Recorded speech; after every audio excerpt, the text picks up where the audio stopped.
워십에 나온 여러분들을 사랑하고 환영하고 축복합니다.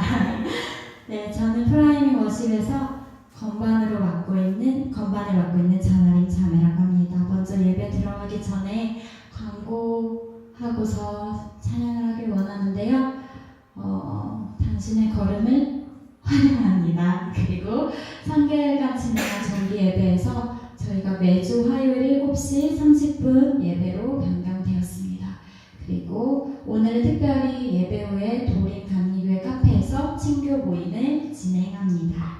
저희 함께 예배 들어가기 전에 찬양하시고 기도하시고 예배 드리도록 하겠습니다.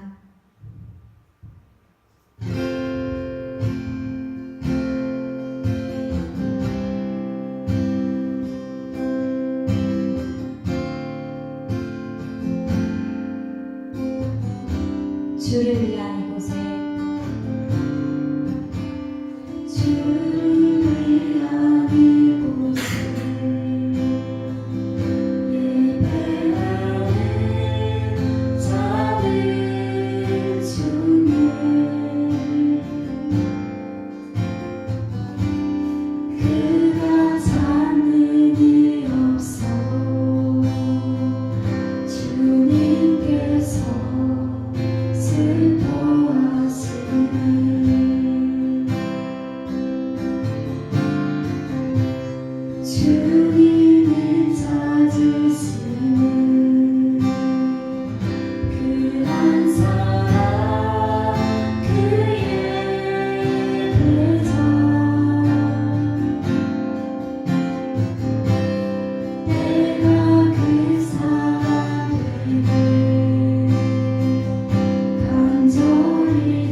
찾으시는 전심의 예배자가 되기를 간구하며 나아갑시다. 주님, 우리가 주님이 찾으시는 예배자 되길 원합니다. 주님, 우리의 전부를 드립니다. 우리가 전심의 마음으로 주님께 함께 기도하며 나아가도록 하겠습니다. 기도하시겠습니다.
살아계신 하나님, 우리가 이 시간 신령과 진정으로 마음을 다하여 주님을 예배하기 원합니다. 저희들의 마음의 중심을 다스려 주셔서 이 시간 가장 큰 기쁨과 최선으로 주님께 예배드리는 귀한 시간 될 수 있도록 인도하여 주시옵소서. 함께 하실 수 없고 우리의 찬양의 유일한 이유가 되시는 주 예수 그리스도의 이름으로 간절히 기도드립니다.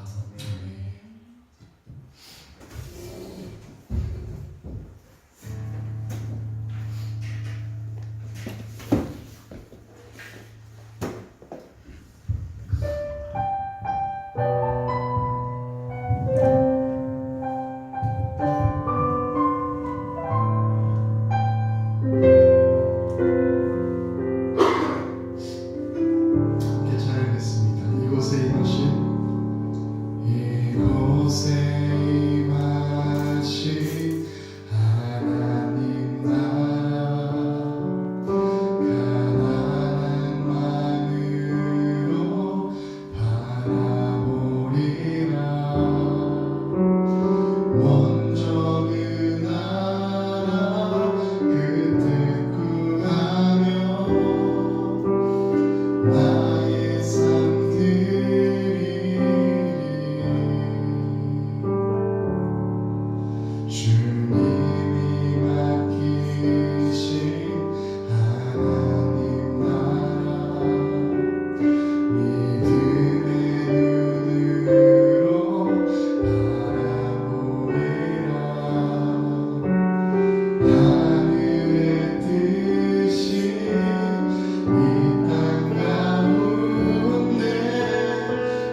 믿음나요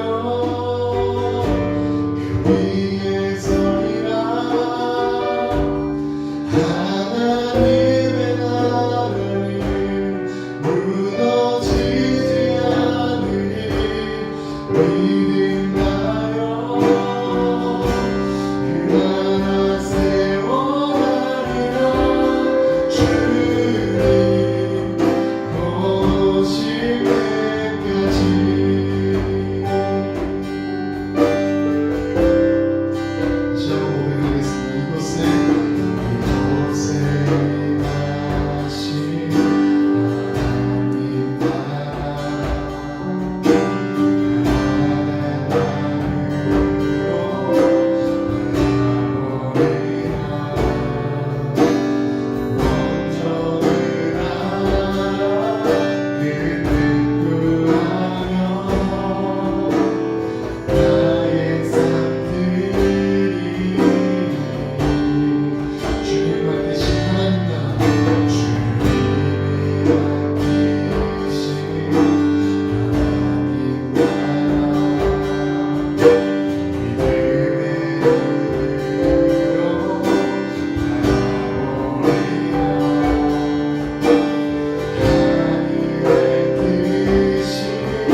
목소리는 그리고 예배자의 수는 정말 많지 않더라도 수많은 예배자 없더라도 이곳에 크신 하나님을 증거하는 믿음으로 그냥 이렇게 신나게 하나님의 영광 바라보며 박수치면서 찬양했으면 좋겠습니다.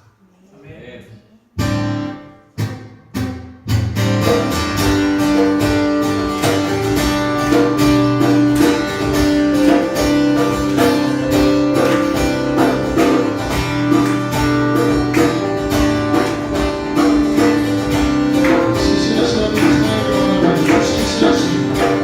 주신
예수는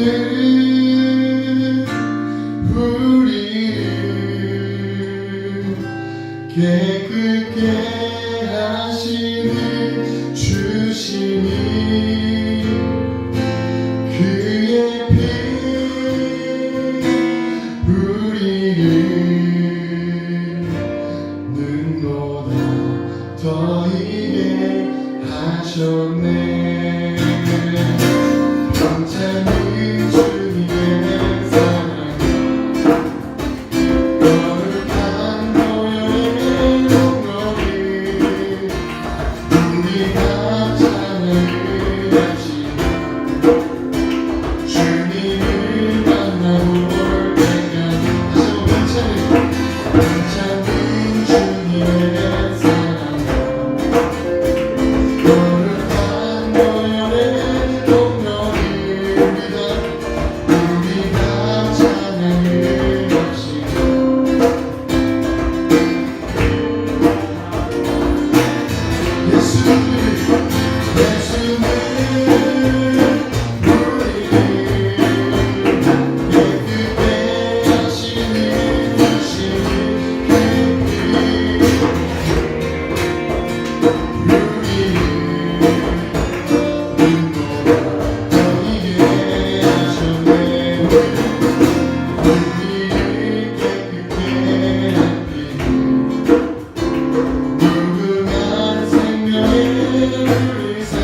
예수는 생명을 구원한 친구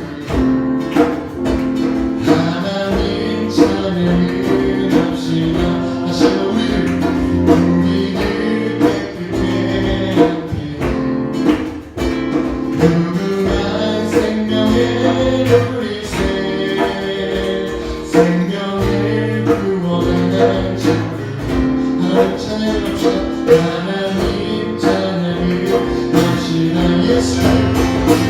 예수는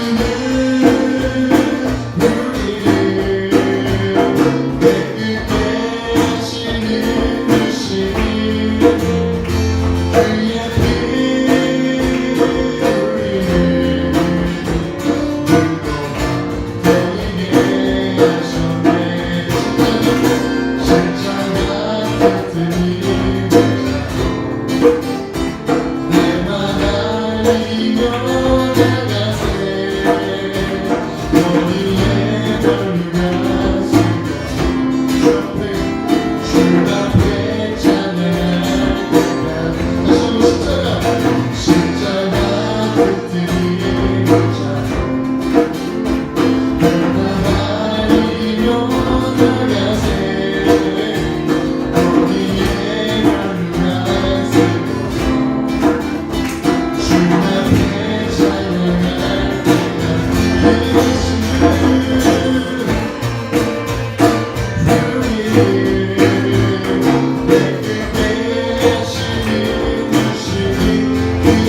실족된 마음과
속에서 하나님이 일하시는 그것이 우리들의 삶이 되기 원합니다. 하나님이 일하시기 원하시는 그것이 우리들의 교회가 되기 원합니다. 하나님이 일하시기 원하시는 그것이 우리들의 예배가 되기 원합니다. 이 소망으로 우리 함께 예배를 위해서, 교회를 위해서, 우리의 삶 위해서 함께 기도했으면 좋겠습니다. 기도하겠습니다. 주님 인도하여 주옵소서. 주님 우리의 교회를 사랑하여 주옵소서. 주께서 일하시기 원합니다. 주께서 함께하고자 하는 그런 교회가 되기 원합니다. 주님께서 바라보시는 예배자가 되기 원합니다. 주님께서 사랑하는 교회가 우리 교회가 되기 원합니다. 주님께서 쓰고자 하는 삶이 나의 삶이 되기 원합니다. 주님께서 일하시기 원하시는 삶이 나의 삶이 되기 원합니다. 주님께서 사랑하기 원하시는 가정이 나의 가정이 되기 원합니다. 주님 우리를 사랑해 주옵소서. 주님께서 사랑하기 원하시는 민족이 우리 한국이 되기 원합니다. 주님께서 바라보시기 원하는 민족이 우리가 되기 원합니다. 주여 역사하여 주옵소서.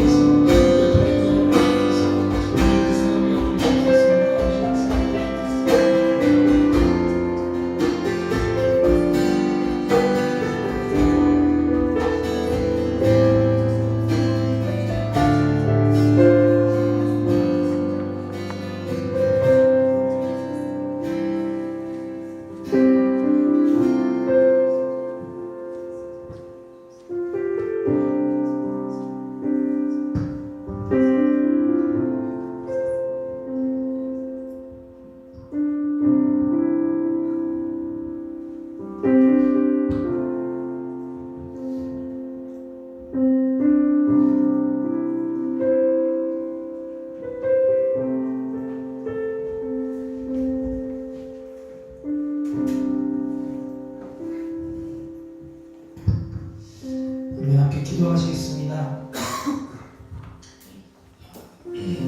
사랑이 많으신 하나님 아버지, 오늘도 부족한 저희들 이 예배 자리에 초대해 주시니 감사드립니다. 지금 주님께서 저희들 불러주셨사오니 저희들이 주시려는 것들 듬뿍 주시는 것들 저희들 다 받아 돌아갈 수 있는 시간 도와주시고, 지금 말씀 가운데 주신 은혜 특별히 함께 나누기 원합니다. 저희들의 머리로 또 마음으로 깨닫는 시간 되게 하시고, 부족한 주의 종 주님의 말씀 잘 전할 수 있도록 함께 해주세요. 예수님의 이름으로 기도드렸습니다.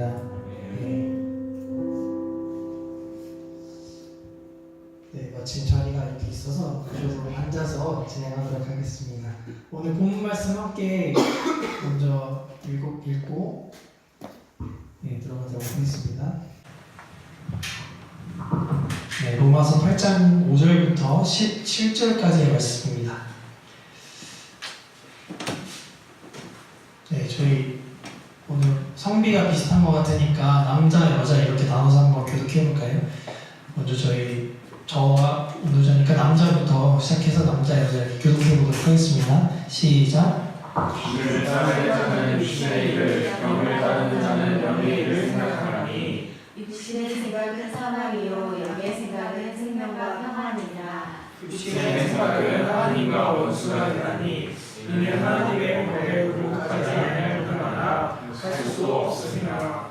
육신에 있는 자들은 하나님을 기쁘시게 할 수 없느니라. 만일 너희 속에 하나님의 영이 거하시면 너희가 육신에 있지 아니하고 영에 있나니 누구든지 그리스도의 영이 없으면 그리스도의 사람이 아니라. 또 그리스도께서 너희 안에 계시면 몸은 죄로 말미암아 죽은 것이나 영은 의로 말미암아 살아있는 것이니라. 예수를 죽은 자 가운데서 살리신 이의 영이 너희 안에 거하시면 그리스도 예수를 죽은 자 가운데서 살리시니까 너희 안에 거하시는 그의 영으로 말미암아 너희 죽을 몸도 살리시리라. 그러므로 형제들아 우리가 빚진 자로되 육신에서 져서 육신대로 살 것이 아니라. 너희가 육신대로 살면 반드시 죽을 것이로되 영으로서 몸의 행실을 죽이면 살리니. 무릇 하나님의 영으로 영을 받은 사람은 곧 하나님의 아들이라. 너희는 다시 무서워하는 중의 영을 받지 아니하고 양자의 영을 받았으므로 우리가 아빠 아버지라고 부르짖느니라. 성령이 친히 우리의 영과 더불어 우리가 하나님의 자녀인 것을 증언하시니 가만히 있겠습니다. 자녀이면 또한 상속 상속자 곧 하나님의 상속자요 그리스도와 함께한 상속자니 우리가 그와 함께 영광을 얻기 위하여 나누고 함께 받아야 할 것입니다. 아멘. 네, 오늘 이 말씀을 함께 나눠볼까 합니다. 네, 저희 한번 지난주 포스터가 있을까요? 네, 지난주에 했던 그 저희 포스터고요. 준비했었는데 오늘 포스터 한번 보시겠습니까? 네, 이렇게 바뀌었습니다. 감사합니다. 네, 지난주에 다시 한 번만 보여주시겠어요? 죽음과 삶 사이에서 아주 화려했던 그런 가지에 새싹이 돋아났습니다. 네, 이제 우리들의 죄된 자아와 육신은 죽고 메마른 가지에서 하나님의 영으로 말미암아 새로운 생명을 시작하는 그리스도인의 삶을 표현해보았습니다. 네, 제가 만든 것은 아니고요. 제 여자친구님의 도움을 받았습니다. 그러나 그 내용은 제가 오롯이 의도한 바대로 그렇게 담아져 있습니다. 오늘 제목을 보면요, 숫자 0을 통해서 제가 두 가지 의미를 표현해봤습니다. 하나는 소리나는 그대로 영의 사람을 뜻하는 것이고요. 또 다른 하나는 우리의 주된 자신을 모두 버려서 영의 상태로 되돌아갔을 때 비로소 우리가 자기 자신을 비우고 하나님의 영으로 채워질 수 있다라는 그런 뜻을 담았습니다. 그래야 좋은 것이 아니라 그래야만 한다고 오늘 말씀에서 나오고 있습니다. 그렇지 않으면 그리스도인이 아니라고까지 그렇게 나오고 있습니다. 사실 오늘도 그렇지만 지난주에 추워가지고 봄이라는 주제를 가지고 왔는데 저는 옷을 기숙사에 살고 있는데 따뜻한 옷을 집에 다 두고 왔어요. 그런데 너무 춥더라고요. 그래서 조금 안 맞아서 이번 주는 정말 봄답게 따뜻해지겠다, 벚꽃도 활짝 피고. 근데 오늘 또 이렇게 비가 오늘만 오더라고요. 그래서 사실 조금 또 안 맞을 수도 있겠지만 이 새싹이 아주 화창하고 따뜻한 봄이라고 생각하시면서 오늘 함께 또 우리들의 굳어진 마음 그리고 우리 다친 마음을 이 새로운 생명이 피어나는 따뜻한 봄처럼 다시 녹여내고 진정한 영의 사람, 또 그리스도인들이 되기를 소망하면서 오늘 말씀 시작해보도록 하겠습니다. 5절을 한번 같이 볼까요? 5절은요, 제가 한번 더 읽겠습니다. 육신을 따르는 자는 육신의 일을, 영을 따르는 자는 영의 일을 생각하나니. 오늘 이 로마서는 바울이 작성한 서신이죠. 근데 육신을 따르는 자와 영을 따르는 자가 있다고 이렇게 이야기를 합니다. 여기서 말하는 육신은요, 단순히 이 몸뚱아리, 우리의 정신과 마음을 제외한 껍데기만을 이야기하는 것은 아닙니다. 바로 영의 세계인 하나님의 영과 대비되고 있는 이 세상의 것, 즉 죄를 의미하는 것입니다. 육과 영은 인간을 지배하고 있는 대립적인 두 가지의 힘입니다. 육을 따르는 자들은 하나님이 없는 혹은 하나님을 대적하는 존재들이고, 영을 따르는 자들은 하나님께 속한, 또 하나님께 순종하는 그런 존재들입니다. 자신이 어디에 속해 있는가 하는 것은, 그런 존재와 신분은 그 사람의 생각과 행위를 결정합니다. 그러므로 육에 속한 사람은 육신의 일을 따르고, 영을 따르는 사람은 영의 일을 생각합니다. 6절의 말씀입니다. 육신의 생각은 사망이요 영의 생각은 생명과 평안이니라. 여러분, 이 생각이라는 것은 인간의 삶을 포괄적으로 표현하는 말입니다. 미국의 심리학자인 윌리엄 제임스는 이렇게 이야기했습니다. 한 번쯤 다 들어보셨을 거예요. 생각이 바뀌면 행동이 바뀌고, 행동이 바뀌면 습관이 바뀌고, 습관이 바뀌면 인격이 바뀌고, 인격이 바뀌면 운명까지도 바뀐다. 네, 들어보셨죠? 또 인간의 생각, 의지, 바램, 계획, 태도, 행동 등등 그 존재와 행위의 모든 것은 사실 그를 지배하고 있는 주인이 누구인가에 따라서 달라집니다. 그리고 인간의 존재와 행위에는 그에 합당한 결말이 꼭 주어집니다. 여기서는 육신의 생각은 사망이라고 나와 있고, 또 영을 주인으로 따르는 자들에게는 생명과 평안이 주어진다라고 말하고 있습니다. 여기에서 이 평안은 예수 그리스도 안에서 회복된 하나님과의 올바른 관계이고, 또 그 관계 속에서 누리는 생명의 복된 상태를 말하는 것입니다. 이어서 7절을 한 번 더 보겠습니다. 육신의 생각은 하나님과 원수가 되나니 이는 하나님의 법에 굴복하지 아니할 뿐 아니라 할 수도 없습니다. 육의 지배를 받는 자들은 하나님과 원수가 되기 때문에 하나님의 법에 굴복하지 않는 것은 물론이고 그렇게 할 수도 없다. 오늘 이렇게 말하고 있습니다.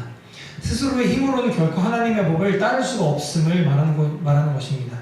그래서 결국에 이제 8절에 보면 육신에 있는 자들은 하나님을 기쁘시게 할 수 없느니라 말하고 있습니다. 여기서 우리 한 가지 짚고 넘어가야 할 부분이 있습니다. 사실 우리 모두는 그런데 육신 안에 살아갈 수밖에 없는 존재들이라는 점입니다. 그렇다면 우리는 전부 육신의 지배를 받는 사람들일까요? 아니요, 생각해보면 또 그렇진 않은 것 같습니다. 왜냐면 우리 여러분들께서 이렇게 화요일날까지도 열심히 나오시는 그리스도인으로서 주일마다 혹은 삶의 순간순간마다 치열하게 쌓아오신 것들을 봤을 때는 우리가 비록 육신 안에 살아가는 존재들이지만 결코 육신의 지배를 받아서 그 육신의 열매를 맺으면서 살아가려고 하는 것 같지는 않습니다. 그 말은 이 세상에는 두 종류의 사람이 존재한다는 것입니다. 먼저 첫 번째는 육신의 일을 쫓아서 그냥 육신의 열매를 맺고 하나님과 원수가 된 사람들, 그들은 결국 사망에 이르게 됩니다.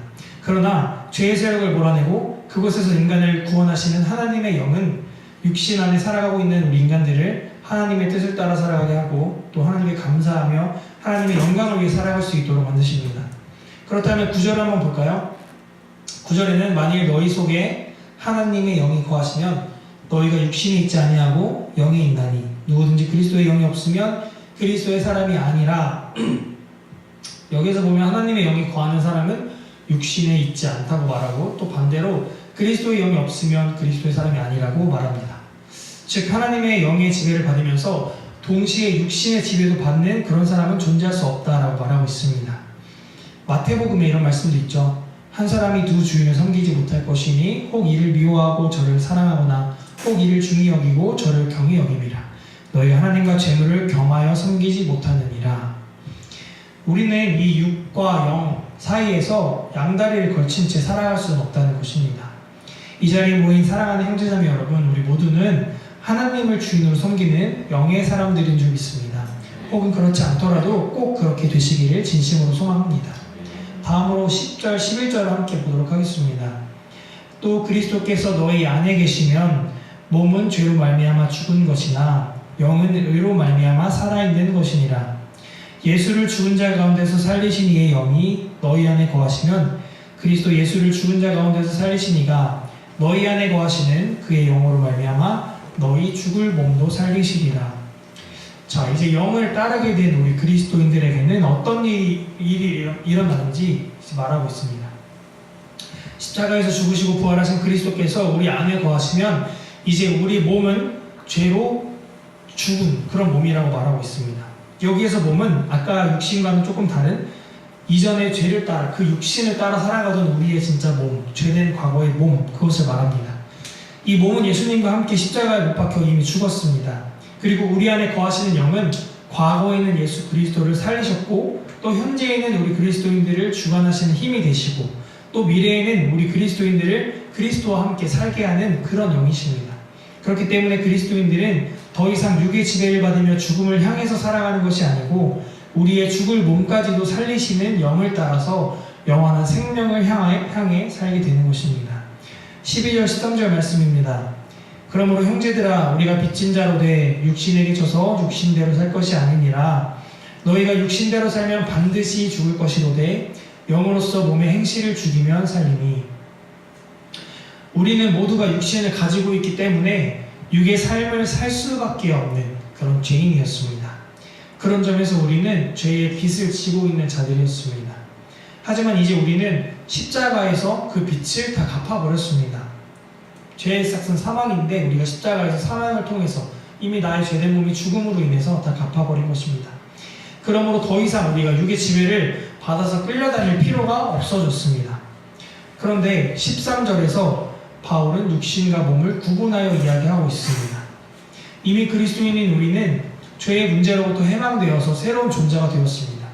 하지만 여전히 우리는 이 죄된 몸, 이 몸의 행실을 죽이면서 살아야 되는 삶이라는 실존적인 상황 속에서 살아가고 있습니다. 우리의 구원, 즉 육신의 죄로부터 해방되었다는 확신은 삶을 통해서 그 열매로 이어져야만 합니다. 성경에서는 그래서 이 자주 열매에 대한 이야기를 합니다. 좋은 나무가 나쁜 열매를 맺을 수 없고 못된 나무가 아름다운 열매를 맺을 수 없는 것. 또 나는 참 포도나무요 내 아버지는 농부라. 무릇 내게 붙어있어 열매를 맺지 아니하는 가지는 아버지께서 그것을 제거해 버리시고 무릇 열매를 맺는 가지는 더 열매를 맺게 하려 하여 그것을 깨끗하게 하시느니라. 하나 더 읽겠습니다. 이에 비유로 말씀하시되 한 사람이 포도원에 무화과 나무를 심은 것이 있더니 와서 그 열매를 구하였으나 얻지 못한지라. 포도원지기에게 이르되 내가 3년을 와서 이 무화과 나무에서 열매를 구하되 얻지 못하니 찍어버리라. 어찌 땅만 버리게 하겠느냐. 여러분, 우리 모두 주님 안에서 성령의 열매를 맺는 삶을 살 수 있게 되기를 간절히 소망합니다. 마지막으로 14절 17절의 말씀을 한 번에 더 보도록 하겠습니다. 무릇 하나님의 영으로 인도함을 받는 사람은 곧 하나님의 아들이라. 너희는 다시 무서워하는 종의 영을 받지 아니하고 양자의 영을 받았으므로 우리가 아빠 아버지라고 부르짖느니라. 성령이 친히 우리의 영과 더불어 우리가 하나님의 자녀인 것을 증언하시나니 자녀이면 또한 상속자 곧 하나님의 상속자요 그리스도와 함께한 상속자니 우리가 그와 함께 영광을 받기 위하여 고난도 함께 받아야 할 것이니라. 이제 이렇게 하나님의 영을 받은 사람을 하나님의 아들이라고 말하면서 우리가 종의 영이 아닌 양자의 영을 받았으며 그로 인해서 하나님 아버지께 아빠 아버지라고 부르짖는다고 전하고 있습니다. 또 그것은 우리의 어떤 능력이나 우리의 의지로 이루어지는 것이 아니라 오직 성령이 우리가 하나님의 자녀됨을 증언한다고 말하고 있습니다. 여러분은 하나님의 종이라고 생각하십니까? 아니면 자녀라고 생각하십니까? 네, 종은요 주인을 두려워합니다. 종은 주인을 만족시키기 위해서 그리고 혼나지 않기 위해서 두려운 마음을 가지고 일을 합니다. 그러나 아들은 순수한 기쁨으로 일을 합니다.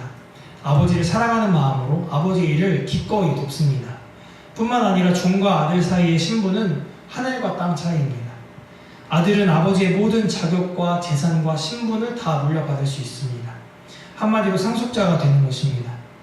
여러분은 부모가 자녀를 가지게 되었을 때 그 자녀가 무언가를 잘하기 때문에 선택한 것이라고 생각하십니까? 전혀 그렇지 않습니다. 자신을 보면 알 수 있습니다. 마찬가지로 하나님께서는 우리들의 어떤 것 때문에 선택하신 것이 아닌 성령의 전적인 은혜로 말미암아 우리를 자녀라 말씀하십니다.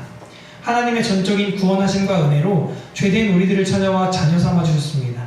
이제 우리는 죄의 종에서 하나님의 종이 되었고 더 나아가서 하나님의 자녀가 되는 권세를 누리게 되었습니다. 하나님의 구원하심에 우리도 다 참여할 수 있게 된 것입니다.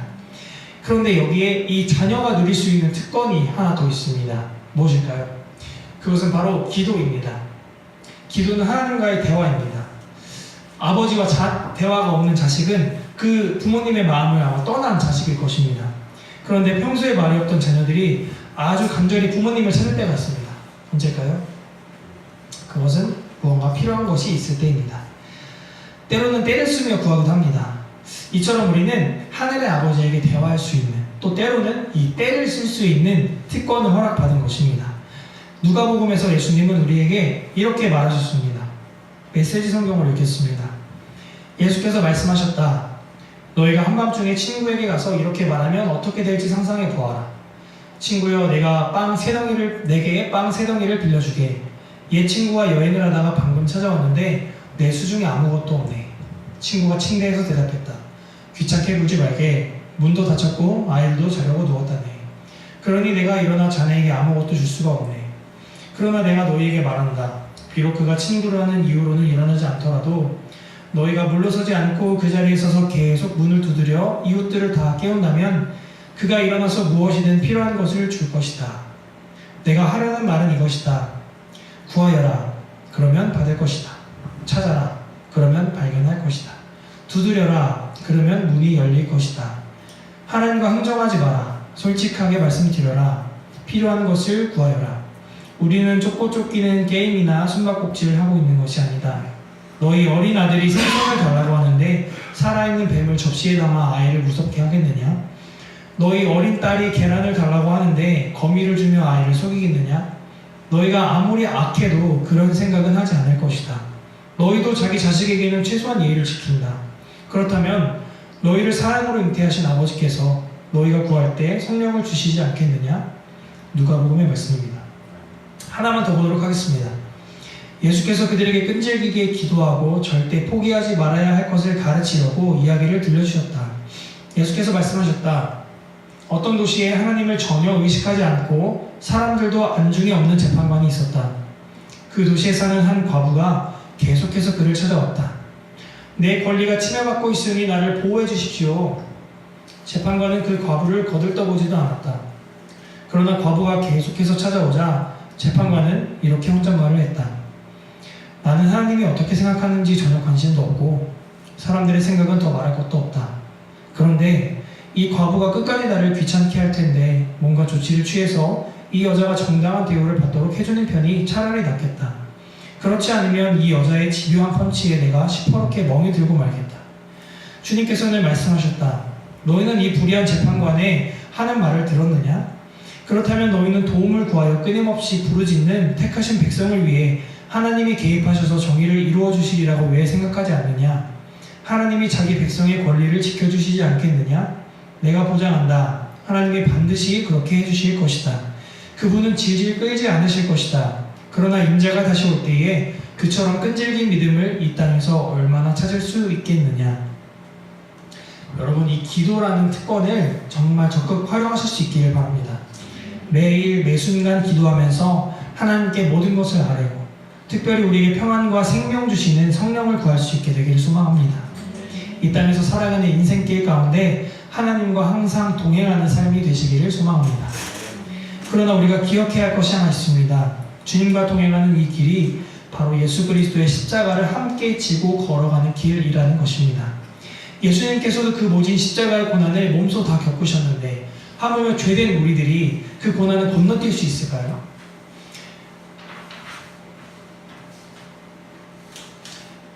그리스도인이 마땅히 받아야 할 고난, 그 고난을 통해서야 비로소 우리는 진정한 하나님의 자녀라 일컬음을 받을 수 있게 될 것입니다.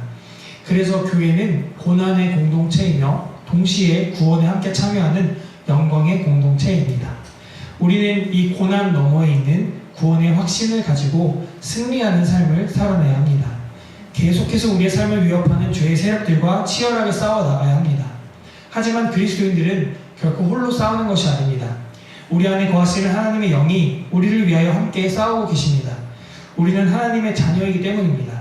그러므로 우리는 이미 승리를 확신하고 있으며 더 이상 죄를 무서워할 필요가 없습니다. 우리는 죄와 죽음을 이기시고 승리하셔서 하나님의 우편에 살아계신 예수 그리스도와 함께 그 영광의 상속자가 될 것을 확신하기 때문입니다. 고난의 삶 가운데서도 죄가 주는 두려움이 아니라 성령이 주시는 구원의 확신을 통해 항상 기뻐하고 감사하며 또 환호하는 삶을 살게 될 것입니다. 여러분, 영의 사람이 되실 수 있기를 소망합니다. 우리의 죄된 자아신을 모두 버리는 영의 사람이 되시기를 소망합니다. 비우지 못하면 채우지도 못합니다. 만약에 아이들에게 10,000원짜리 장난감을 쥐어주고 나서 100,000원짜리 장난감을 보여준다면 어떻게 할까요? 손에 가지고 있던 그 10,000원짜리 장난감은 언제 가지고 놀았냐는 듯 내팽개 쳐버리고 더 좋은 것을 차지할 것입니다. 또 속에 꽉 차있는 장독에는 아무리 비싸고 또 좋은 음식이 있더라도 더 이상 채워 넣을 수가 없습니다. 마찬가지로 우리들의 마음속에도 내 자신으로 가득 차 있다면 하나님의 영이 들어올 공간이 없습니다. 우리가 죄된 나의 것들을 비워낼 때 비로소 하나님의 영이 튀어질 것입니다. 내가 아닌 그리스도께서 우리의 마음과 우리의 삶을 채우실 것입니다. 다른 그 어떤 것도 아닌 바로 그리스도의 영, 그리스도께서 우리 삶의 주인이 되실 것입니다. 내가 영의 사람이 될 때 비로소 진정한 백의 사람으로 주님께서 채워주실 것입니다. 이 시간 함께 우리 내가 주인 삶을 찬양하면서 기도하면서 나아가도록 하겠습니다.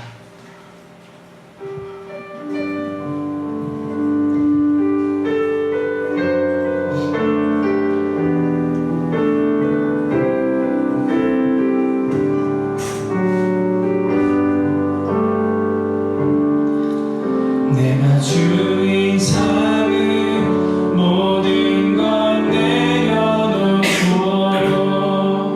내 주 대신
사랑하는 것이 정말 많지만 하나님보다 좋아했던 것 많고 또 하나님보다 더 귀중하게 생각했던 것 정말 많지만 그런 거 다 내려놓고 또 나의 자신까지도 내려놓고 하나님의 영으로 채우길 원합니다 라고 함께 이 시간 영의 사람이 되기를 원하는 마음으로 함께 나를 자신을 위해서 기도하도록 하겠습니다.